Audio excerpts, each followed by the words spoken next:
Salut à tous et bienvenue dans Maths à propos, épisode 48. Petite vidéo sans enjeu aujourd'hui, voilà, juste pour le fun, puisque je vous propose un petit tour du monde des whisky WTF, what the fuck. Voilà ce qu'on pourrait traduire en bon français par des whisky bizarres, étranges, originaux, introuvables, des whiskies en tout cas que vous aurez peut-être un peu de mal à croiser sur les étagères de votre caviste, et pour certains d'entre eux, je pense que c'est pas une mauvaise chose.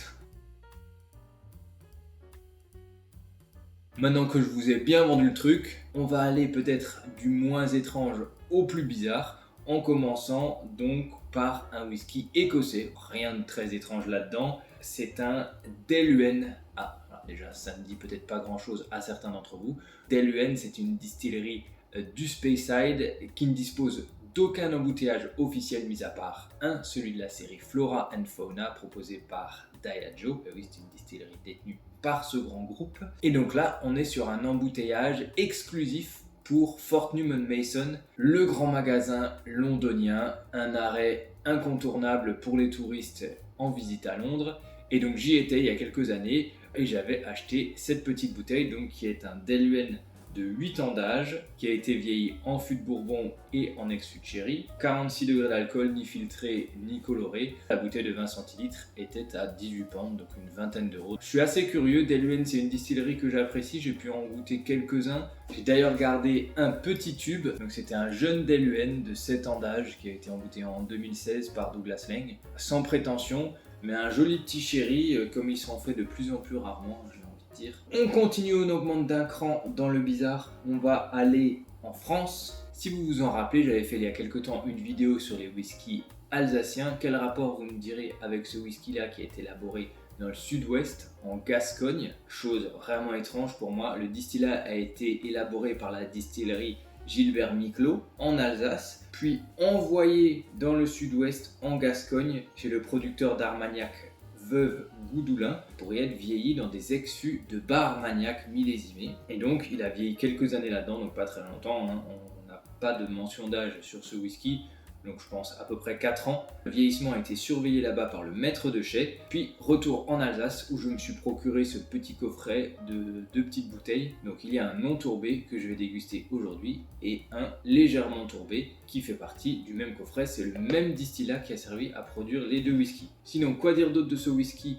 On ne sait pas s'il a été coloré, mais a priori je ne pense pas. Filtré certainement parce qu'il est embouteillé uniquement à 43,2 degrés d'alcool. On va voir surtout si ces fûts de bar Armagnac se sentent, voilà, et s'ils apportent quelque chose au distillat. Le distillat de Gilbert Miclot, il est franchement pas mal pour un whisky français, sans prétention mais bien équilibré. On va voir si ce Veuve Goudoulin fait aussi bien que son cousin alsacien. Pas terrible encore en termes de bizarrerie, vous allez me dire. On va monter encore un cran au-dessus avec ce whisky japonais. Une fois n'est pas coutume, moi j'ai l'habitude de dire que je n'apprécie pas trop le whisky japonais. Je vais me faire des ennemis là, je le sens. Non pas que je ne les aime pas, je trouve personnellement qu'il y a toujours au moins aussi bon en Écosse ou en Irlande pour moins cher. Voilà, c'est pour ça que j'achète très rarement du whisky japonais. Et là, ça doit être le seul que j'ai en stock actuellement chez moi. C'est un cadeau de ma sœur qui est partie en voyage au Japon pendant un mois et qui m'a ramené ça. La particularité de cette bouteille, donc qui fait aussi partie d'un petit coffret, 3 bouteilles, c'est sa déco un peu kitsch. Son packaging un peu kitsch avec ce tissu là qui est censé rappeler le savoir-faire de Kyoto qui a été collé un peu maladroitement sur la bouteille et qui est franchement pas du meilleur effet. Il vient de Kyoto ce whisky comme je vous l'ai dit, la distillerie Kyoto Miyako, donc qui est la première distillerie de whisky dans la ville ancestrale du Japon, la capitale ancestrale de Kyoto. Ce whisky il est très très dur à trouver sur le marché européen, on le trouve quasiment nulle part et c'est peut-être tant mieux j'ai envie de dire parce qu'il fait pas très envie au niveau de ses spécificités. Le petit rouge là c'est un blend embouteillé à 40 degrés d'alcool. Celui-ci apparemment c'est un single malt embouteillé à 46 degrés d'alcool et à mon avis vu la couleur il est coloré et peut-être même filtré, on n'en sait rien. Et le dernier c'est un single malt tourbé embouteillé à 43 degrés d'alcool, donc les 3 des NAS. Très peu d'informations sur le processus de fabrication, tout ça. Ça sent la trappe touriste un peu, sachant que si voilà, il vous prend l'envie un peu folle d'acheter ce whisky sur le marché européen. C'est très très cher. 60 € pour le blend, 90 € pour ce single malt, voilà, qui est censé rappeler un peu un bourbon, et 110 € carrément la bouteille de 70 centilitres, hein, je vous rassure quand même pour les trois. 110 € pour la version tourbée. Oh, ça commence à faire mal, ça commence à faire mal. On augmente encore d'un cran dans la bizarrerie, et là je vous présente un whisky chinois. Les Chinois ils font plein de trucs, ils font même du whisky. Et ça date pas d'hier, puisque la distillerie a quand même été fondée en 2011, voilà, c'est marqué en gros sur la bouteille. La Goalong Distillery, voilà, qui est située à Hunan. Je sais pas où c'est exactement, je crois que c'est dans le sud-ouest de la Chine. Celui-ci, c'est leur entrée de gamme. C'est un blend, mais honnêtement, je sais pas trop ce qu'il y a dedans. La bouteille, franchement, elle est pas si moche que ça. Elle est complètement transparente. Ça, c'est pas mal, je trouve. Comme ça, on a bien l'occasion de voir la coloration. Pas de mention d'âge, donc à mon avis, 3 ans et 1 jour dans des fûts. Apparemment des ex-fûts de Bourbon, 40 degrés d'alcool, filtré et coloré, ça c'est sûr. On va voir ce que ça donne dans cette bouteille, mais là encore, whisky chinois, blend chinois. Ce qui est marrant aussi, c'est que c'est une bouteille qui vaut une 30aine d'euros et qui a inondé un peu le marché français. Vous le trouverez assez facilement en supermarché pour une 30aine d'euros. Donc je ne sais pas si les Chinois ils veulent percer dans le whisky comme ils vont le faire, comme ils l'ont fait déjà pour les panneaux solaires, les voitures électriques et plein d'autres choses, plein d'autres produits de consommation courante, mais en tout cas ils essayent. On commence à être pas mal dans le bizarre, j'ai envie de dire. On commence à être pas mal. Des whiskies dont on ne sait pas trop comment ils sont produits, on ne sait pas trop ce qu'il y a dedans, on sait juste que ça risque pas d'être excellent. Dernière étape, un whisky canadien. Désolé pour mes amis canadiens.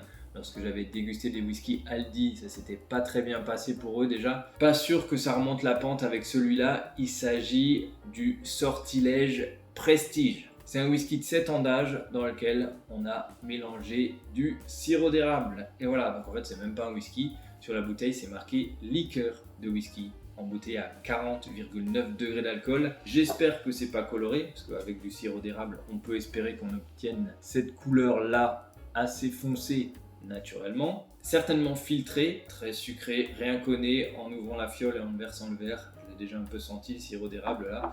J'espère que ce sera meilleur que ça. Voilà. Liqueur de whisky aussi, hein. 35 degrés d'alcool, aromatisé au miel. Je l'ai ouverte quand même, je l'ai goûté pour la science. Voilà, donc j'espère que ce sortilège quand même avec un whisky de 7 ans d'âge, un whisky canadien de 7 ans d'âge, si j'ai un peu de chance c'est un rye, j'aime beaucoup le rye. Ça se vend en France, ce truc là, autour de 50-60 €. Un petit tour du monde des whiskies bizarres, on va voir tout de suite ce que ça donne en bouche. On se plonge dans le premier nez, le japonais. Ça commence bien, rien du tout, de l'alcool. Et pourtant, le temps que je fasse mon petit speech et tout, il a reposé bien 10-15 minutes dans le verre. J'ai quasiment que de l'alcool. Quasiment rien derrière, à part un peu de sucrosité et de caramel. Pas terrible du tout, pas très engageant. Oh. L'alcool est vraiment mal fondu. Effectivement, au niveau du profil aromatique, on est sur quelque chose qui se rapproche d'un bourbon. Vraiment sur le caramel, pas vraiment la douceur, on peut pas appeler ça douceur parce qu'on a énormément d'alcool. Un peu de vanille. Il n'y a vraiment pas grand chose d'autre. Il n'y a pas de longueur en bouche, ça s'évanouit très vite. On n'a plus que la chaleur de l'alcool au fond du palais. On continue, le Veuve Goudoulin. Bon, et ben après cette entrée en matière particulièrement faible, le Veuve Goudoulin il fait du bien. On n'a aucun alcool par rapport au premier, au niveau du nez. C'est un nez timide, hein, on s'entend, hein, c'est pas non plus un nez explosif. C'est pas trop mal, il y a plus de complexité aromatique. Il y a de la douceur, il y a un côté un petit peu floral, céréalier qui sort du verre. Et c'est très très timide. Sinon j'ai deux. Alcool bien fondu, jolie texture, une certaine complexité aromatique quand même, toujours la céréale, mais on a de la douceur, on a de l'onctuosité en bouche, on a de la vanille, on a un petit côté herbacé et un petit côté épicé en fin de bouche. Pas un grand whisky, certes, mais c'est simple. Pour quelqu'un qui veut découvrir le whisky, notamment le whisky français, c'est très bien, je le redis. Ce distillat de la distillerie Gilbert Miclot, pour moi, il est plein de promesses. À voir ce que ça peut donner sur des mentions d'âge un peu plus élevées. Donc on est vraiment au-dessus du whisky japonais là pour le coup, vraiment au-dessus. On passe au Deluan. Un nez simple, droit au but, on a tout de suite la douceur et le fruité caractéristique pour moi d'un whisky du Speyside. Simple, direct. Bon, On a les fruits jaunes, on a la douceur, un peu de miel, un peu de vanille. C'est à peu près tout, on a un peu d'alcool quand même. Mais sinon, c'est un nez qui est simple, qui me rappelle pas mal d'autres whisky du Speyside, sur le G3. Pareil, c'est pas un grand whisky, c'est pas explosif en bouche, c'est pas d'une grande complexité aromatique, je dirais même un peu moins que le Veuve Goudoulin. Par contre, ça se boit hyper bien. Il y a un peu de fraîcheur avec les fruits jaunes, c'est pas très long en bouche, mais la texture est pas mal du tout. Bon, j'ai quand même bien fait de pas acheter la bouteille de 70 centilitres parce que quand on fait la conversion pound euro, ça reste quand même très cher pour un whisky aussi simple. Allez, souhaitez-moi bonne chance, je replonge dans le bizarre. On replonge dans l'alcool là. Très très étrange au nez déjà. On a un peu d'alcool, quelque chose qui me fait penser à de la colle. Pas de la colle en stick, de la colle glu. On a quelque chose de chimique, de pas naturel qui ressort de ce whisky par rapport aux premiers, aux 3 premiers même. Je sens une légère fumée, un peu âcre. Un peu âcre comme ça, j'aurais du mal à définir. Et aussi un petit côté avec cette fine fumée, un peu algue, un peu poisson, pas frais. Voilà. Bon, sinon G4. Hein. Très très étrange. Très très étrange. Alors l'alcool est mieux fondu que ce que je pensais. Par contre c'est très faible. Texture aqueuse, longueur en bouche, complexité aromatique, pas vraiment.